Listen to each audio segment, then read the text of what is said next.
Budapest और हम पहुंच चुके हैं बुडापेस्ट हंगरी आज।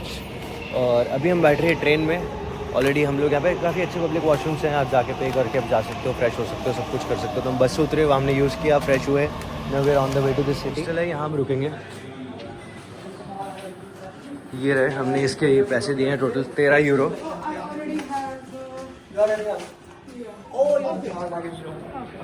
वो हमें छोटा वाला दे रहा था तो उसको पता लगा गया हमारी बुकिंग है, तो वो दूसरी जगह लेके जा रहा है हमें।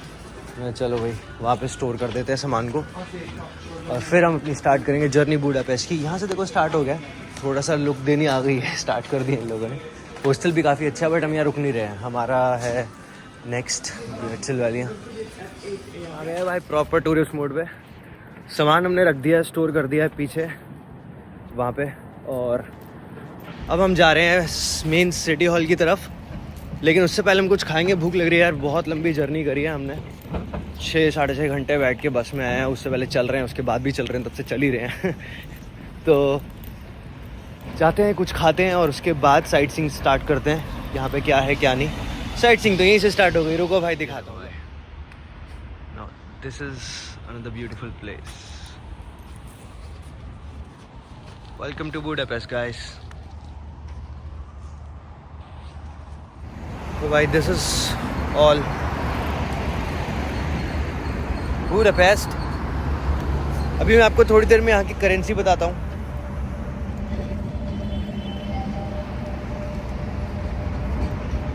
सब दिखाता हूँ मैं, करेंसी कहाँ से लेनी है, क्या करना है। कभी भी भाई जहाँ से मैंने ली है बस स्टॉप से, वहाँ से नहीं लेनी।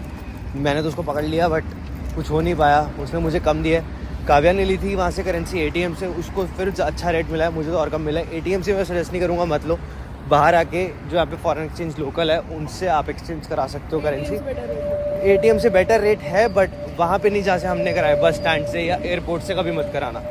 बाहर जाके रेट का पहले पता कर लेना कितना है क्या है, ताकि तुम्हें अगर कोई कम दे या ज़्यादा दे तो तुम्हें पता हो कि एग्जैक्टली कितना लेना है, क्या करना है क्या नहीं करना। तो चलो, मैंने वैसे ज़्यादा तो नहीं कराया, मैंने 20 यूरो का ही कराया था। तो उसने मुझे 6000 इनका जो करेंसी है, मैं भूल गया क्या, भी दिखाता हूँ थोड़ी देर में आपको पूरा नोट कि एग्जैक्टली वो क्या है। और बाकी ये देखो अपना जैसा कोई बाइक खड़ा है, प्ले करना अच्छा लगता है। आई डोंट नो, इसने यहाँ पे लिखा भी नहीं है कुछ। सो अभी हम कुछ खाने जा रहे हैं। स्टारबक्स तो आ गया, मेन सिटी है ये। अभी मैं सोच रहा था ये होते ना ये स्कूटर ये उठा ले, बट इसने बताया इसका वेटसेल लाविया का बड़ा गंदा एक्सपीरियंस रहा है। बेचारी इसका स्कूटर सिटी सेंटर पे बंद हो गया, बैग टांग के पहाड़ चढ़ के गई है स्कूटर वापस करने, क्योंकि पैसे भी कटते हैं। तो इसलिए मैं कान छू लिया, मैं तो भाई नहीं ये नहीं लेना, अपना पैदल ही चलते हैं। फिर मैंने कहा साइकिल, फिर कहते कि नहीं पैदल ही एक्सप्लोर करना बेटर रहेगा।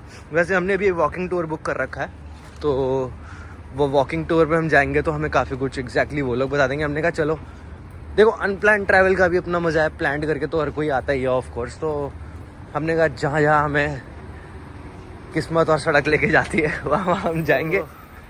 बस अभी वॉकिंग टूर हमारा 11 बजे स्टार्ट है, उससे पहले हम कुछ खा लेते हैं और फिर उस वॉकिंग टूर में जाते हुए जो हमें पता लगेगा वो आपको पता लगेगा। काफ़ी बाकी ये सिटी काफ़ी पुरानी है, बहुत इसकी अच्छी हिस्ट्री है। जितना हमें पता है वो हम आपको धीरे धीरे आराम से बताएंगे घूमते घामते, क्योंकि अभी अगर मैं सब बता दूंगा तो जब जगह पे जाएंगे तो आपको फिर मुझे रिपीट करके बताना पड़ेगा, वो कोई इसका कोई यूज़ नहीं है।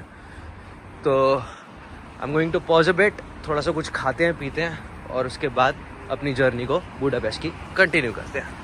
आज हमारा ये हम वैसे कल रात को पहुंचने वाले थे, लेकिन हम आज सुबह यहाँ पे पहुँचे हैं। तो हमारी जो 3 कंट्री की एवरेज चल रही थी वो 2 पे आ गई है फ़िलहाल के लिए। बट हमारी जो प्लानिंग है डेज़ के हिसाब से, उसके हिसाब से ये सब कुछ, ये एवरेज भी अच्छी बैठ रही है। तो आज हम बुडापेस्ट करेंगे और 4:30 की हमारी बस है अपनी नेक्स्ट कंट्री की। तो 4:30 तक we will try to cover as much as we can for Budapest Hungary. देखो भाई, हम बोलते हैं इंडिया में ऐसे है कि ट्रैफिक होता है, सब सुबह काम पे निकल जाते हैं, ये वो। भाई पूरी दुनिया ऐसी है। देखो ये सारे लोग, they are all going to work. सुबह उठे, रेडी हुए, सबकी शक्ल 12 बजे हुए, काम पे किसी का जाने का मन नहीं है बट उनको जाना पड़ रहा है और वो जा रहे हैं। सो सुबह सुबह का टाइम है, अच्छा किया हम आ गए। हमने थोड़ा सा यहाँ का लाइफ का रूटीन समझा सुबह आके कि कैसा है क्या है। तो हम गलती से एक्चुअली ब्रिज के इस साइड आ गए। ये भी अच्छा किया, वैसे थोड़ा बहुत देख लिया क्या है क्या नहीं, बट इस साइड कुछ खास नहीं है, मेन सारा उधर है। और हम वापस अब ब्रिज क्रॉस करके अपने भी मैकडोनल्ड्स में बैठे हैं यहाँ पे। मेरा भाई फ़ोन का मेरा डेटा मेमोरी फुल हो गई और कुछ रिकॉर्ड नहीं कर पाया, तो यहाँ पे बैठ के वाईफाई लेके अब मैं खा पी के बैकअप मार रहा हूँ गूगल फ़ोटोज़ पे सारा का सारा ड्राइव पे। तो जितना हो पाएगा कोशिश कर रहा हूँ मैं 40-50 GB तक मेरा फ़ोन खाली हो जाए, तो आज का बूडापेस्ट एटलीस्ट मैं कवर कर सकता हूँ। फिर उसके बाद हमारी नेक्स्ट कंट्री है शाम को 4:30 की। अभी मैंने एक दोस्त से पूछा कि क्या करना है क्या नहीं करना, उसमें रात को ही कर लो रोते रोते पता नहीं क्या बता रहा है, कह रहा टिकटॉक पे देख के गए हम लोग। तो वो तो हम भी देख रहे थे भाई, बट इतना कुछ ऐसे देखो, आप यहाँ पे आओ टिकटॉक पे देख के आओ नो डाउट, बट हर चीज़ का पैसा है उसमें, राइट। तो बजट ट्रैवलिंग के अंडर आपको वो चीज़ें देखनी है जो आप कम खर्चे में कवर कर सकते हो। आपको खर्च करना है करो यार, फिर तो कोई दिक्कत ही नहीं है, कोई ऐसी बात नहीं है। हम पर्सनली नहीं करना चाह रहे, हम ये देखना चाह रहे हैं कि बजट ट्रैवलिंग किस तरीके से हो सकती है बुडापेस्ट में, उस चीज़ को हम कवर करके आप तक पहुँचाना चाह रहे हैं। तो करने को तो अपने भी कर लेंगे, ऐसी कोई बात नहीं है, but it's kind of waste of money because हर टूरिज्म प्लेस का इन्होंने बहुत ज़्यादा चार्ज रखा है। बाकी इनकी करेंसी मैं आपको दिखाता हूँ, इनकी करेंसी कुछ ऐसी सी है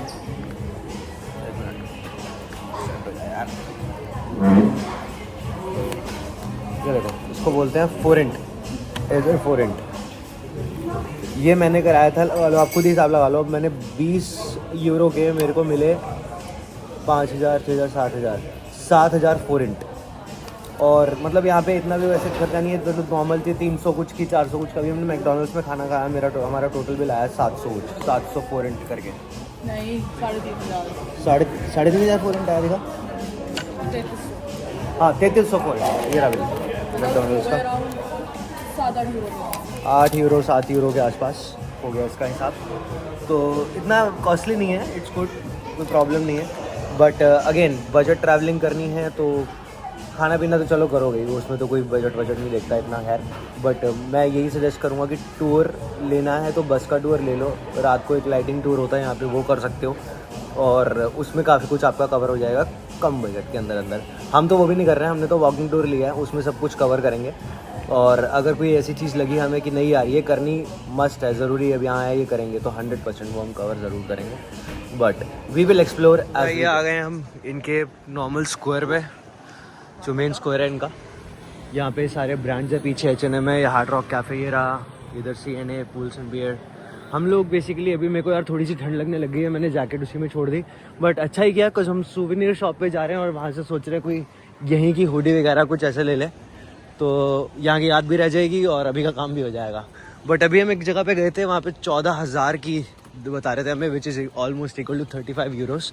तो हमने वो छोड़ दी बिकॉज थोड़ी ज़्यादा एक्सेसिव कॉस्टली थी ना। ये एक मॉन्यूमेंट सा बना हुआ कुछ, हाँ ये भी वॉकिंग टूर चल रहा है। हम भी अभी थोड़ी देर में ऐसे ही निकलेंगे एक वॉकिंग टूर पे, उधर हमें सब सिखाएंगे, बताएंगे, मतलब सिखाएंगे क्या, बताएंगे क्या है क्या नहीं।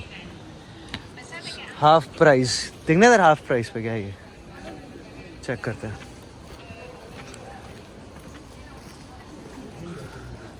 अन्नपूर्णा ब्रांड की भाई जैकेट मिली है हमें यहाँ पे, कनेडियन ब्रांड और कनेडियन ब्रांड ध्यान रखा है। अब यहाँ हंगरी में आके तो हम बाहर आ गए, हमें इतना कुछ लगा नहीं। एक जैकेट पसंद आई थी बट वो मेरे साइज़ की नहीं थी, बड़ी थी, तो मैंने छोड़ दी। थोड़ी सी मतलब ठीक थी, 75 यूरोस की पड़ रही थी मेरे को, मैं ले लेता, बहुत अच्छी लगी मेरे को। लेदर जैकेट मेरे को काफ़ी टाइम से चाहिए भी थी, DKNY की, तो बट साइज़ का थोड़ा इशू था तो मैंने छोड़ दी। बाकी यहाँ पर थोड़ी बहुत फ़ोटो खिंचवा ली हमने, और भी 15 देसी आ रखे थे हमारे अलावा, तो देसी अपने भाई बंधु। अभी थोड़ा हम आगे सोच रहे हैं कोई सोवेनियर की शॉप मिले तो वहाँ से खुद ही खरीद लेंगे, तो मेरा कम से कम काम हो जाएगा, मेरे को ठंड वंड नहीं लगेगी, वो पहन लूँगा मैं अभी के लिए और बढ़िया हो जाएगा। मेरे को चाहिए भी वैसे भी, तो हमने सोचा वही कर लेते। इसको भी चाहिए, मुझे भी चाहिए, तो लेट्स डू इट। बाकी भाई जगह सुंदर है, बुडापेस्ट इज़ बुडापेस्ट। हम थोड़ा ऐसे ही टूर करके सिटी एक्सप्लोर करना पसंद करते हैं जिसमें पैसा कम लगे। पैसा हम ऐसी चीज़ों में खर्च करते हैं जो हम साथ लेके, सूवेनियर हो गए, टी-शर्ट्स हो गए, कपड़े हो गए, जूते हो गए, इन सब चीज़ों में, और ट्रैवलिंग में ऑफ कोर्स, बट फालतू की चीज़ों में नहीं।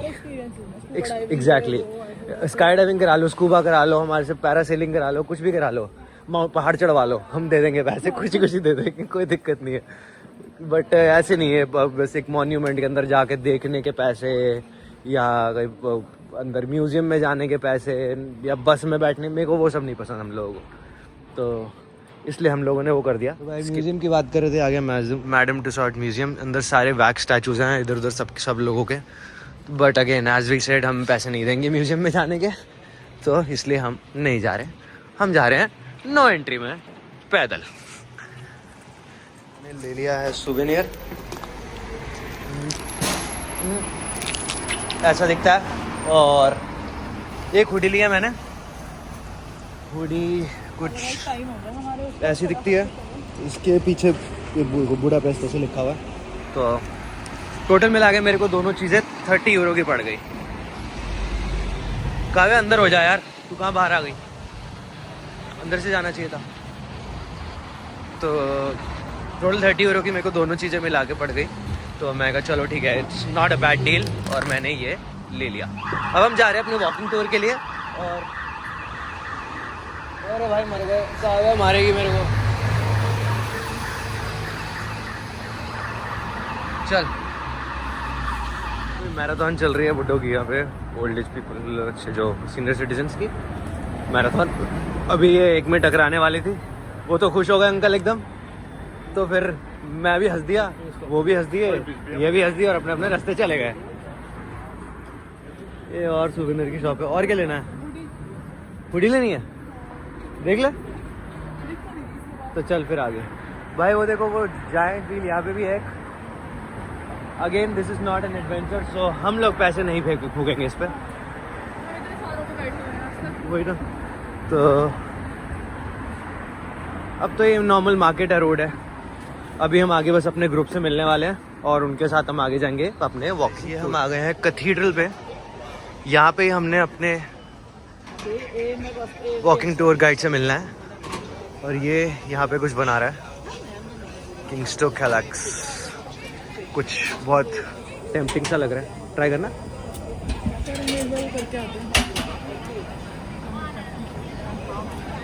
Let's see. और भी मार्केट है, और चेकआउट करते हैं मार्केट को थोड़ा सा।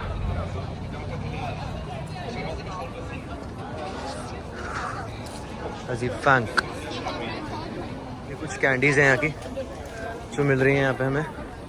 ये हमारा टूर गाइड है, और एक्चुअली कोइंसिडेंटली हम लोग मिले, and he is also from Canada. तो बट यहाँ का बॉर्न एंड बॉटअप है, बट कैनेडियन पासपोर्ट है इसके बाद भी, so he is kind of Canadian. We पूरे ग्रुप में we 3 are the only Canadian people. तो आई थिंक हमारी खूब जगह बातें करते हुए निकलेंगे कि तेरे से टोरंटो 401 ये वो खाना, वैंकूवर, कैलगरी, क्या क्या बातें नहीं कर ली हम लोगों ने। तो yes mister ji, he is like a cool guy man. What? Lunch and then that's basically Yeah. we finished for 1:30. Yeah.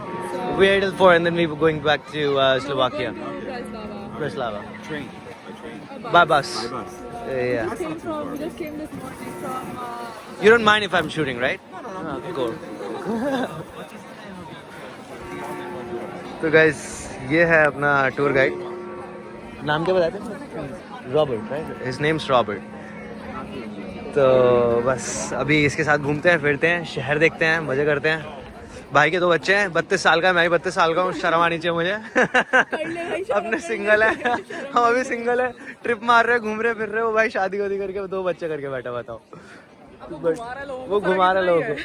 तो ठीक है भाई, हम भी हम घूम लेते हैं आगे, हम भी घुमा देंगे। Okay, absolutely anytime you would like. You're no longer under communist rule, thank God. Stupid joke. If you guys wanted to take off, just let us know, okay? So we're not waiting around for in a corner somewhere wondering where you went. The second rule is this: you guys can ask anything you would like, okay? If I know the answer, I'll let you guys know. If I don't, I'll make something up. Okay, you guys never know the difference. But do try to ask questions. Okay, guys. The more questions you guys ask, the more I could tune into what you're interested in. We'll talk more about those topics. And half of the point of the walking tour is that some of you guys might get to know each other a little bit. Maybe you'll make some friends along the way. So let's just try to keep it as informal as possible. Keep it friendly and try to have some fun if we can. You guys ready? Yeah! We can do better. Just one more. You guys ready? Yeah! Usually I like to go a little further back, guys, so we'd have a better view of the Basilica and we get started. But with the market up, it's just very difficult to do that today. So I think we'll take over a little spot there on the right. Okay, we'll have a bit of a better view. Get started with the Basilica and we'll move along after that. Let's go.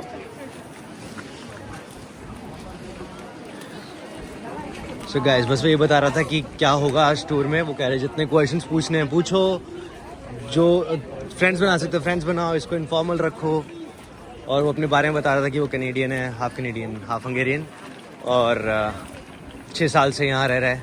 पहले यहीं था, born and bought अभी था, but 11-12 साल वो Canada में रहा है, टोरंटो में ही। तो अपना ही भाई बंधु है।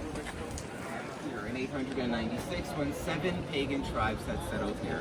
These 7 nomadic tribes at the time were just looking for new fertile land to settle. They started traveling from the Ural Mountains, and before that from parts of Central Asia. But the point is, they settled here around the year 896. Now, when these 7 tribes originally got here, they were much too used to adventuring in expeditions to really want to sit still in one place. So they ended up going on expeditions all over Europe. They went north, south, east, west, all over the map, and wherever they went, they just weren't really very well liked. They had the habit of riding their horses backwards while shooting arrows at the enemy and taking over small towns and villages in the process. I brought you guys a picture of what they look like as well, just so you guys all have a bit of an idea. This is kind of what they look like here. So, not very peaceful looking people to look at initially. I don't imagine anybody would like them coming to their small town then taking over. But these 104 years of adventures that followed the year 896 is known to all Hungarians here as children as the Adventures of the Hungarians. It might sound like this is a magical and mystical story, but in reality they just went on a rampage and took over small parts of the continent. They had these very interesting Asian fighting techniques Europeans were really familiar with at the time. They would ride their horses while they would shoot their bows and throw their axes. It just made them a very worthy adversary. It made taking over this part of the continent at the time quite easy. But after 104 years of these great adventures, these adventures simply had to stop. To have an argument, they'd say, when are you finally going to fix the sink? When are you going to wash the dishes? When are you going to take out the trash? And they'd say, oh, I'll do a Basilica finish. This is a little corny joke, but it was done by 1905, and they really wanted to bury King Stephen's remains inside of the basilica as well. So when they exhumed his body from his grave for his canonization process, inside of his casket they found his skeleton, of course, but his right arm from the elbow naturally mummified inside his casket, and they deemed this a great miracle, as if his right hand was touched by God. It's one of these miracles that helped King Stephen attain sainthood. So if any of your ambitions were to attain sainthood, you need a couple of these sort of proven miracles happen to you as well. But it's one of these spooky things that happened. His mummified right hand is now considered to be one of our oldest national treasures and relics. We refer to it as the Saint Right. You guys can find it inside the basilica. It's in a little glass casing. It's a bit gross and disgusting. I've got a picture of it, so if you're squeamish, just now's the time to look away. Yeah, it's not very appealing by any stretch of the imagination. It does come out for a walk every August 20th as well. August 20th is the name day for every Stephen. It takes a bit of a round trip in the square. A lot of people gather around, go and on. Some people think Looks like Thanos' hand. Has anybody been inside to see it yet? No. Okay, so if this doesn't entice you guys then to want to visit the Basilica, perhaps the architecture will is very pretty in there, but I always recommend you guys the view as well. There's this big balcony there. You guys can see the tip of it on the left-hand corner that wraps around the dome. The Basilica will offer you guys one of the best views from this side of the river, because the Basilica itself is matched with the tallest building here in city center. It's exactly 96 meters tall. Anybody guess why 96? All numbers. Why did we choose that number? You got it. 1896 and 896. These 2 dates have become important to us. They have made it to a lot of the city's architecture. So not only is the Basilica 96 meters tall, so is our Parliament building. They're the exact same height to show that religion and government should be considered to be on like the same level of importance. You could say they're like the twin pillars that hold up the state. By now it's a bit of a running joke as well that it's a nice way for our Prime Minister to say that he's not better than God, but he's up there with him. By law, no other buildings can be taller than these two. So from up here, you guys will have a nice view of both sides of the river, of both the flatlands of Pest today and the hills of Buda on the other side. Got it. And guys, if you go up to the balcony, please take the elevator. The stairs are very old and rusty. They are very narrow and winding. In recent months, people have been known to trip and fall on their way down and break things. And whenever that happens, they close off front of the church and police and ambulance arrives. And really, you'll make the news, you know what I mean? There might be a line for the elevator. It's worth the wait.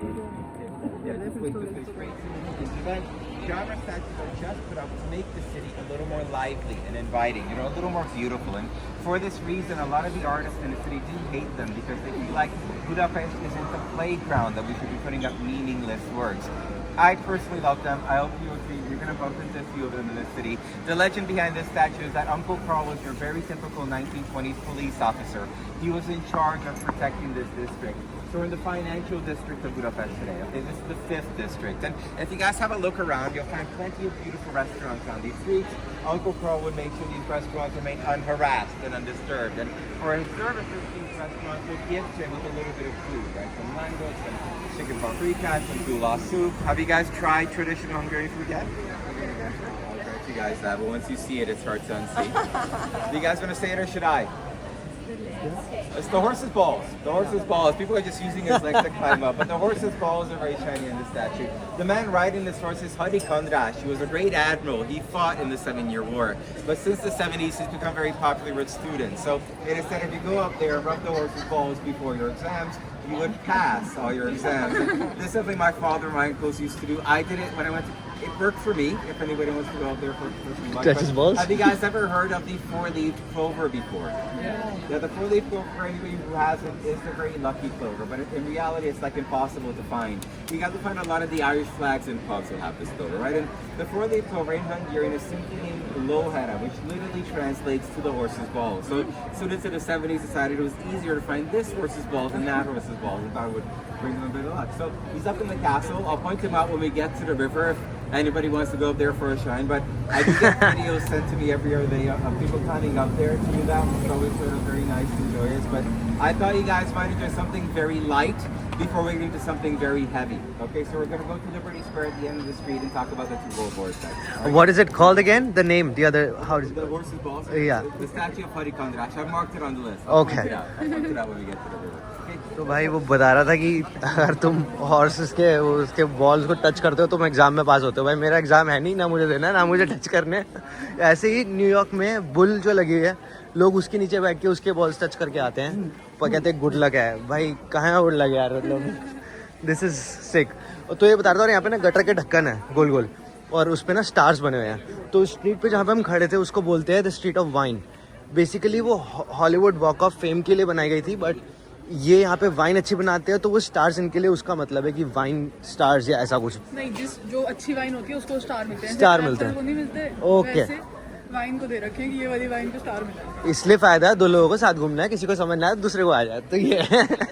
तो भाई हम वहाँ से चल के, उधर statue था, वहाँ से यहाँ आए, तो यहाँ पे कुछ भाई साहब बताएंगे हमारे हंगरी के आयुष्मान खुराना.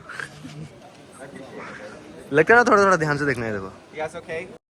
पानी दा रंग देख के. We made it. A small street is always a bit of a nightmare, but we have made it to Liberty Square. Okay, so Liberty Square is the entire park you guys see here behind me. It's also referred to by the locals simply as Freedom Square. This is known for being the most ironic and controversial square of our city. It's ironic because even though it's called Freedom Square, it actually used to be a prison. In the early 19th century, the prison that was here was known for being one of the larger prisons throughout Europe.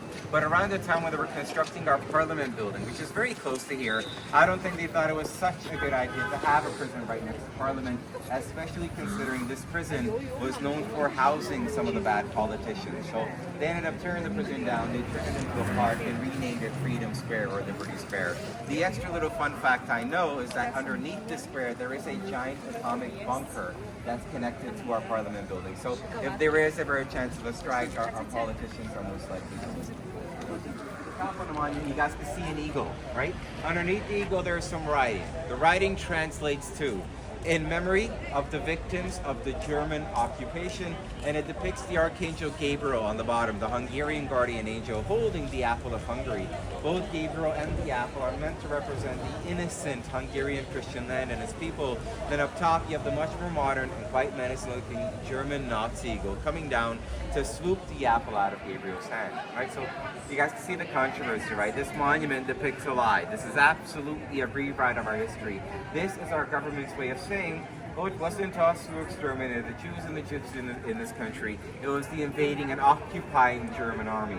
Because it is true that the Germans came to Hungary in 1944. But see, by 1944, it was clear to Hungarians that Hitler was losing. We wanted to get out of the war. Information was even sent to the Allies. But for Hitler, Hungary has simply become very important territory. Strategically, we were one of the last lines of defenses from the east, from the Soviets. It was important for him that we stick in the war. So Hitler sent in almost half of the German army in what was known as Operation Margaret. तो भाई इसने अभी हमें बताया कि इस monument के पीछे की कहानी क्या है। यहाँ पे जर्मन्स आए थे और उस टाइम पे हिटलर और नाजी वाला सीन चल रहा था सारा जो चलता है। उन लोगों ने इनको प्रॉमिस किया कि तो तुम्हारा साथ दोगे तो हम तुम्हें जितना भी तुमने लैंड खोया है रोमेनिया को और आसपास की कंट्रीज़ को वो इनको दे देंगे। तो बट अगेन वो हिटलर था, वो नाजी थे, तो वो लोग ऐसा कुछ कर नहीं सकते थे, राइट। तो इस चक्कर में उन लोगों ने बिलीव करके जो ट्रीटी इनकी रोमेनिया और इन सब के साथ थी वो तोड़ के उन पर हमला किया ताकि वो मान सकें। और ये जो एप्पल और जो ब्रोकन पिलर्स दिख रहे हैं ये एज इट इज़ बनाए गए थे। ब्रोकन पिलर्स आप देख रहे होगे, ये ऐसे टूटे नहीं, एज इट इज़ बनाए थे। जितने टूटे हुए पिलर है उतना ज़्यादा लॉस हुआ है इनको, उसके हिसाब से। ये इनकी बेसिकली गार्डियन एंजल है जिसको ये मानते हैं। और ये जो लिखा है इसको ट्रांसलेट होता है इनके शहीदों के लिए, बेसिकली जो यहाँ मर गए थे। वो जो ईगल है ऊपर उसका भी सिंबल का मीनिंग, ये इसके ऊपर की कहानी है सारी की सारी। ये देखो ये सारे मार्टेड लोग की फ़ोटोज़ यहाँ पे लगी हुई है, लिखी हुई है कि क्या हुआ था क्या नहीं हुआ था। इनकी भी काफ़ी लंबी स्टोरी है, जैसे हमारी इंडिया पाकिस्तान की थी वैसी इनकी स्टोरी है। सो वो ईगल नाजी और जर्मन को प्रेडिक्ट करते हैं, उनका सिंबल है ये, उनके बेस पे लगाया था। ये लोग इस मॉन्यूमेंट को तोड़ना चाहते थे बट इन्होंने कहा कि नहीं हमारी हिस्ट्री का पार्ट है तो इसको एज इट इज़ रहने देते हैं। इसके पीछे की स्ट्रीट पे और ज़्यादा इनकी हिस्टोरिक चीज़ें हैं, अभी हम उसको भी कवर करते हैं, हमें सब बताएंगे। अपना कैनेडियन आयुष्मान खुराना भाई।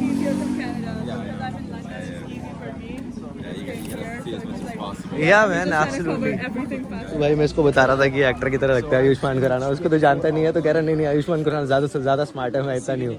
मैंने कहा भाई कोई बात नहीं, तू अगली नहीं है, तू बस गरीब है भाई कुछ नहीं। तो ये भी इंडियन मूवी सब देखते हैं यार, पूरी दुनिया में इंडियन मूवीज देखते हैं लोग।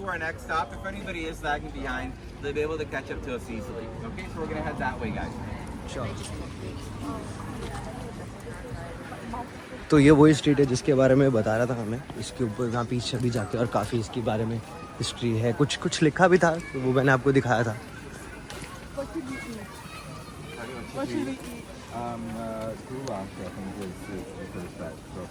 My favorite restaurant is actually very close to where we finished because they want to go in for a quick soup. Okay. And the weather seems perfect for that today anyway. Yeah. And they just head straight for the castle, pack it, and then Yeah. you guys have like maybe an hour to kind of go around there if you guys want to have lunch. You can just do that. Otherwise, if you guys... We also heard like the fried bread or the language, yeah. There's also the oldest confectionaries up there in the castle as well. Okay. Okay. It's called Rusu, and it's on the list. And I'll mark it for you guys right after. If you guys just want to head up there to eat a snack, Yeah. and then just have a quick look around. Is there any specific Hungarian drink? There's quite a few. Like Palinka is our... Palinka. Yeah, it's our national spirit. It's like Let's take a miniature. Take a bottle. Yeah.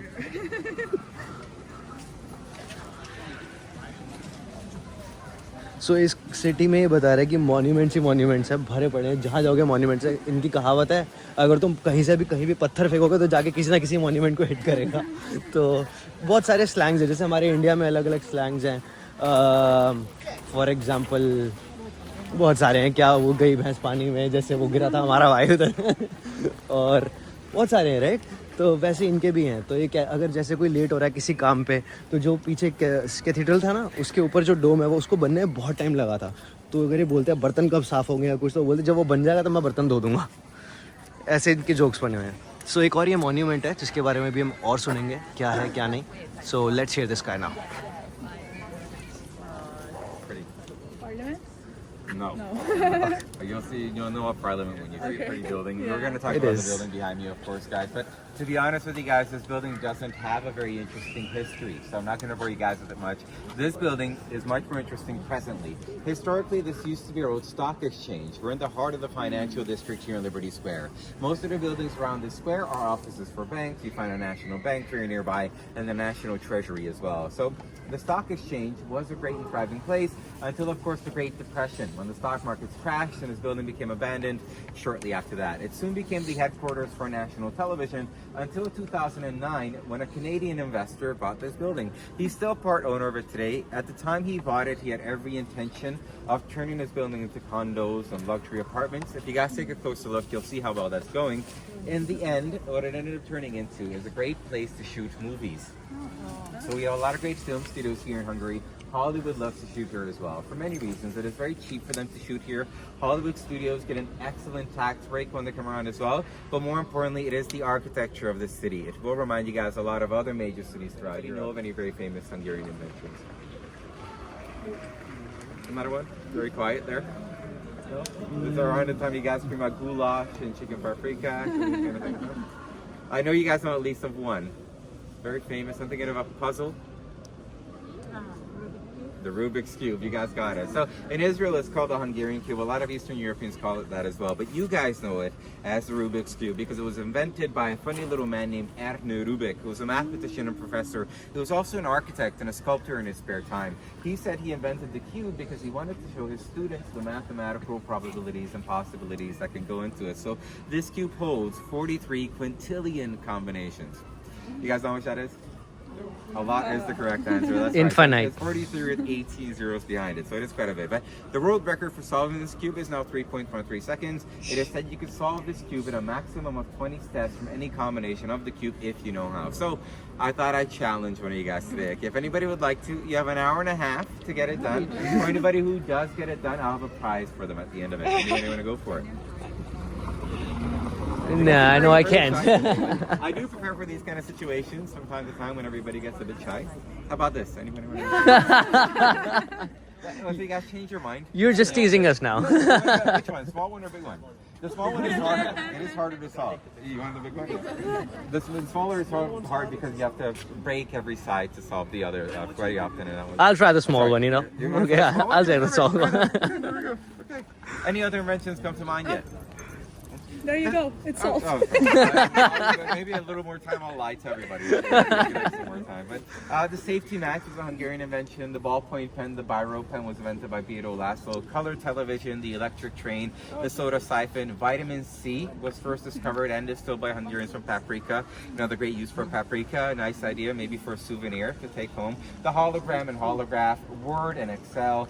I do always like to mention the hydrogen bomb, especially since we're on the topic of Hollywood. Did you guys see Oppenheimer in theaters? I think most well, Edward Teller plays a large part in that movie. Other great Hungarian physicists and mathematicians were present during the Manhattan Project. And people like Leo Szilard, who was the father of the nuclear reactor, also made it into the movie. But so Hungarians are now associated with creating one of the most destructive weapons ever known to mankind. And there is a bit of irony in there somewhere as well, because Hungarians have also been known to be on the losing side of every major invasion, revolution, and war. And you would think that if we're so bad at war, we're probably really good at peace. But अपने try करेंगे इसको करने का price के लिए नहीं, just for fun.